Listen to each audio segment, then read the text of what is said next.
नमस्कार दोस्तों, welcome to our channel CHS help centre. Friends, आज के इस वीडियो में हम लोग डिस्कस करने वाले हैं where to complaint related to housing society matter, bylaw number 174। तो फ्रेंड्स, वीडियो बहुत ही इंपॉर्टेंट है। बहुत सारे हाउसिंग सोसाइटीज के मेंबर्स को मालूम नहीं रहता है कि कौन सा सब्जेक्ट है और उसको कहाँ पे कंप्लेंट करना है। तो उसके हेल्प के लिए ही बाइला नंबर 174 में सारी चीजें डिटेल्स में बताई गई हैं। तो फ्रेंड्स, वीडियो शुरू करने के पहले आपसे रिक्वेस्ट करूंगा कि चैनल को सब्सक्राइब जरूर कर दीजिए ताकि आपको हमारे आने वाले इन्फॉर्मेटिव वीडियो के नोटिफिकेशंस मिलते रहें। और ऐसे इन्फॉर्मेटिव वीडियो के लिए एक लाइक तो बनता है, जो हमें नेक्स्ट वीडियो बनाने के लिए मोटिवेट करता रहता है। तो वीडियो को लाइक भी जरूर कर दीजिए। चलिए शुरू करते हैं और देखते हैं कि बाइला नंबर 174 में क्या बताया गया है। तो friends, as per the bylaw number 174, जो पहला है ए, द रजिस्ट्रार।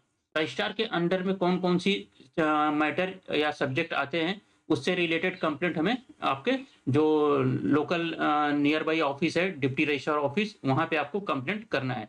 कौन कौन से इसमें टॉपिक हैं, जैसे बताया गया है, registration of society in misrepresentation, non issuance of share certificate, refusal of membership, non registration of nomination by society, non occupancy charges, demand of excess premium for transfer, non-supply of copy of record of document, tampering, suppression and destruction of the record of society, non-acceptance of check or any other correspondence by committee, non-maintenance or incomplete maintenance record and book of society, non-preparation of the annual accounts report within the prescribed period, misappropriation या misapplication of the fund of society, defaulter, disqualified member of committee, investment of fund without prior permission of GBM, reconciliation of accounts, account audit rectification report,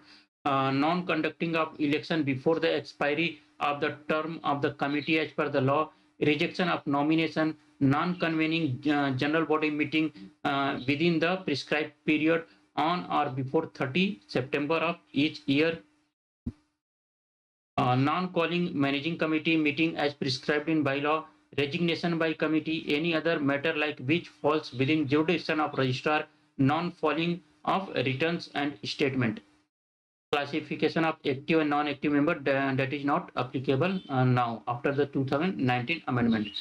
तो ये जो सारे topics हैं, इससे related जो भी matter है हाउसिंग सोसाइटीज में, आपको रजिस्ट्रार ऑफिस में कंप्लेंट करना है। नेक्स्ट आता है कोऑपरेटिव कोर्ट। कोऑपरेटिव कोर्ट में कौन से डिस्प्यूट है जो हमें वहां पे फाइल करना है। तो resolution of managing committee and general body, the election of managing committee except the rejection of nomination as provided under section 152A of MCS act 1960, repairs including major repair, internal repair, leakage, parking, allotment of flat plot, escalation of construction cost, appointment of developer, contractor, architect, unequal water supply of dues from member, any other like dispute which falls within jurisdiction of cooperative court. तो जो भी subject आपको बाइलॉ उसमें registrar वाले में topics में नहीं मिला, वो सारे आप कोर्ट में इधर कंप्लेंट। फ्रेंड्स, आई थिंक आपको क्लियर हो रहा होगा कि कौन से मैटर हमें कोऑपरेटिव कोर्ट में कंप्लेंट करना है, कौन से रजिस्ट्रार ऑफिस में कंप्लेंट करना है। अब आते हैं सिविल कोर्ट के बारे में। सिविल कोर्ट के अंडर में कौन सी सारी चीजें आएंगी। Non compliance of the term and condition of the agreement by the between the builder developer, specific performance and sub standard construction, conveyance deed in favour of society, escalation of construction cost, any other dispute which falls within the jurisdiction of civil court. Next है municipal corporation or local authority. Unauthorized construction, addition, alteration made by builder, member, occupant of the flat, inadequate water supply of the society and members, change of use of the member occupant, building structural problem, any other like matter which falls under the jurisdiction of garbage and other civil amenities. जैसे कि societies में कुछ लोग addition alteration करते हैं, flat में illegally construct कर देते हैं, वो सारे मैटर आपको पहले लोकल अथॉरिटी में कंप्लेंट करना है। मैटर है जैसे जनरली आप लोग जानते होंगे, लड़ाई झगड़े मारपीट से जो भी मैटर होते हैं वो सारे पुलिस के जुरिडिक्शन में आते हैं, तो हमें वहाँ पे कंप्लेंट करना है। nonsense carried by the unauthorized user of the flats of parking slot, open space in society by member, builder, occupant, or any other person, retaining assault by or to the members of the society and official body, any other like matters which falls within the jurisdiction of police. जो भी matter है, लड़ाई झगड़े, मारपीट, abusing, गाली गलौज, वो सारे हरेसमेंट, ये सारे रिलेटेड मैटर आपको कहाँ चले जाएंगे? पुलिस में। जनरल बॉडी मीटिंग बहुत ही इंपॉर्टेंट है। जनरल बॉडी मीटिंग में कौन कौन से जो टॉपिक्स और मुद्दे हमें उठाने हैं वो हमारे यहाँ पे पॉइंट दिए गए हैं।